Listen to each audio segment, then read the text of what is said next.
Sure. So, I mean, first we start with good ingredients, and then it has to be backed up by science and also cultural historical use. So it has to be modern day research, but also has to have several, tens and generations of detailed use.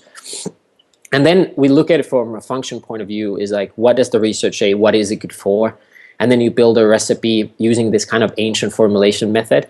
So it's good to know that no herb was individually used in a common way. So even in coffee, which is a herb, or tea, normally you would combine it with a few other things. So because it's like a delivery system in a way. So we use usually between 4 to 6 ingredients. So we use a main herb, which in a lot of our products is actually a mushroom. Then we use a supporting herb that does the same thing from a different angle. And then we use balancing herbs, so it's not going to hit yourself head in the hammer with having a too strong of a product. So it helps with digestive. Like, for example, we use rosehip with our mushrooms because rosehip is a natural source of vitamin C, and vitamin C, especially in a natural complex form, will help improve the digestive process of these polysaccharides in the mushrooms, 6 to 9 times even.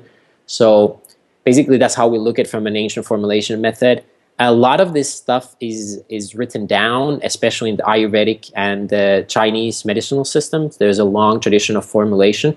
But if you dig deeper, I mean, also the Japanese, the Russians, the Amazonian systems. The Amazonian is probably the most complex, but it's also the least documented one because they didn't write down stuff like the Chinese did.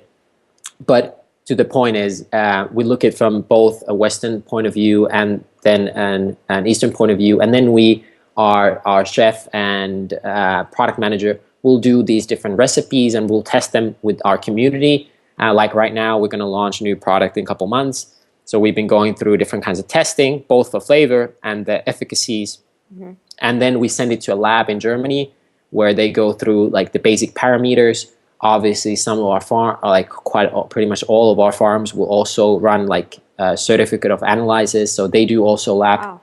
So it's a pretty long process, but it's not like we're reinventing formulation. It's rather using ancient formulations and just bringing them to flavors and use cases that are suitable for modern living.